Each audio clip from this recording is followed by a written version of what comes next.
Well, Dan, congratulations on the victory. I know it's been a bit since we got to talk to you after one of these fights, but I guess what are your thoughts on the stoppage at the end, because that seems to be drumming up the most conversation. Some people thought he was up 2-0. The judges actually had you up 2-0. Just what are your thoughts on the stoppage as a whole? Uh, I mean, I got to watch the fight back, but in the moment, my thoughts were I heard him. I heard him pretty bad. I was ripping his body, and he shot for a takedown, which you never see him do, and I would have probably just kept hitting him. And I don't get to choose when the ref jumps in, so I just keep punching until the ref says stop. In the fight as a whole, what did you? I know you said it was difficult to find, like 6'4" featherweights in there, and you have to train a lot of welterweights all the way up to light heavyweights. So, I guess how did that fight play out compared to what you were preparing for in there? Kind of what I expected, just I was in there having fun. I was flowing. I was landing some good shots. He was tricky. Obviously, that guy's got a lot of experience in MMA, but in boxing as well. He had a good time jab, some good feints, good calf kicks. And it was just the game plan was just stay away from that knee and just meet him and punch with him. And eventually we found our target and landed a big shot and hurt him. Well, I think even Joe Rogan said in there, Sean was doing this little pitter-pattering boxing that he normally does, and you were looking for the one big punch that could kind of rattle him, and then you would kind of take advantage. Was that the game plan to kind of rock him and finish him, or did you during the fight realize like I'm gonna have to put this guy out if I'm gonna pull this off? No, I think that's just how I fight, and that's I just utilize my strengths. I'm not going to go in there and pitter-patter with him and be long and lanky. I'm going to go in there and freaking try to knock his head off.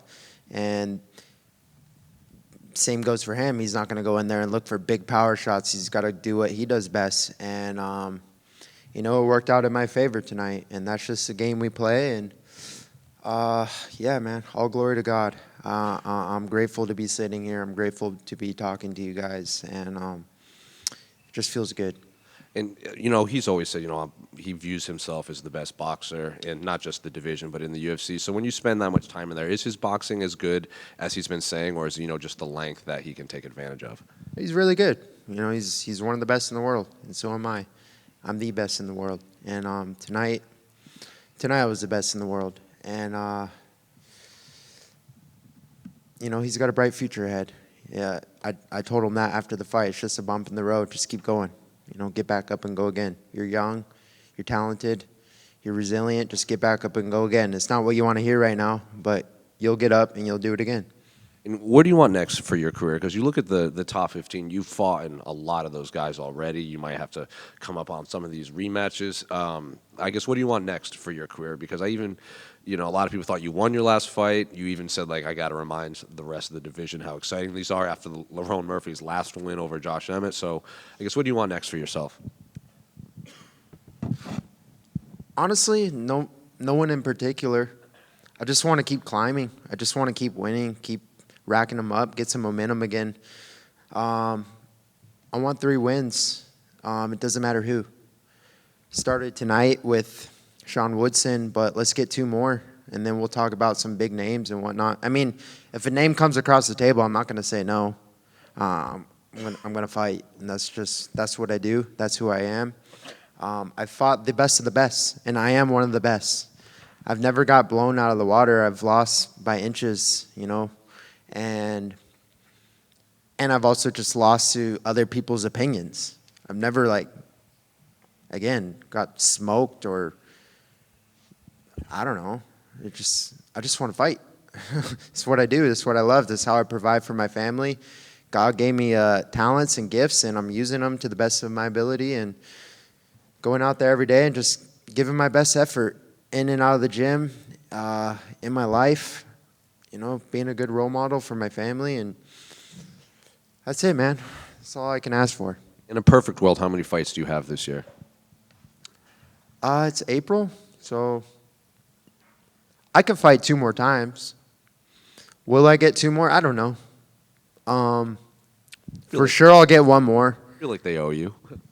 I don't expect anything from anyone. It's just like I don't have that entitled mentality. But if you guys say that, you go ahead and tell the UFC that. But I'll be ready. Gonna go back, take a little time, rest with my family, celebrate, go to Disneyland, eat some churros, and then get back to it. And then just last one for me. I'm sure you've been asked this before, but a big addition to your division in Aaron Pico just got signed to the UFC. What do you make of his name being now thrown into the mix? And I'm sure you've seen him before, but what do you just make of his skill set as a whole? Yeah, Pico, Pitbull. I mean, two studs, right? It's great. I think we need it. We need the world's best fighters, and they're two of the world's best. And again, I wish them all the best. And yeah, that's it. Dan, right here. Congrats on the win. You obviously have history with Diego, who is in the main event tonight. Of course, that crazy short notice fight at UFC 303. But how do you think he does against Volk? I think he has a good chance. Especially in the first 3 rounds, he's dangerous. He imposes a lot of chaos, brings chaos to the fight, and he's powerful and he's big. And I think he could hurt Volk, but Volk's really smart. And obviously one of the best featherweights to ever do it.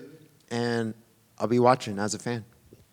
Obviously, you gained a lot of fans just from doing that and a ton of credibility and everything else that goes with it. Not that you didn't have it already, but would you ever do that again? I'll do it tonight. If someone falls out, I'll do it tonight. You got a featherweight fight right now? Well, who's fighting? All right. Great answer. Thanks. Thank you. Dan, you've been best friends with your wife for 20 years. What's the biggest lesson you've learned from Savannah that's helped you in your fighting career? Shoot, I don't know. That's a hard one to answer. I might get in trouble. Marriage isn't perfect, and relationships aren't perfect, and they all take work. And again, we've been best friends, but we've been through rocky roads. We've been on the mountain. We've been in the valley low, and I can't give you any particular advice, but as far as relational advice, it just takes two, and it takes 100% from both. Even when I have nothing, she still has to give 100. When I have everything and she has nothing, I give 100. We pick each other up. She's my rock. I rely on her a lot. I love her dearly, and she's a big part of my success. And I probably wouldn't be where I am today without her, just because we're a team, and she holds it down. She really does hold it down. She's a stay-at-home mom. She takes care of my 2 kids, and that's not an easy job. I don't know if anyone has kids, but leave me with my kids for 1 weekend just alone, and I'm going crazy. It's hard. It's not an easy job. I love my kids, and my wife does it day in and day out so I can live my dream and train and provide for my family, and I love her.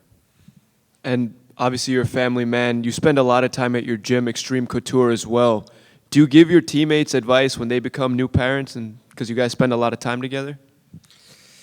Yeah. You just got to live by example. I'm not like trying to go out there and tell anyone what to do, but I have a lot of friends. Like Julian Arosa just became a dad. He won tonight.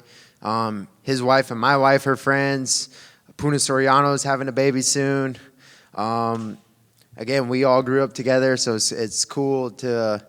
It's kind of cool. And then there's a lot of other up and comers that all have kids, and my kids get to train with their kids, and it's awesome, man. It's cool to see Brad Tavares, 2 beautiful girls. Just everyone's got kids, man, and we're all getting older and raising up the next generation of killers.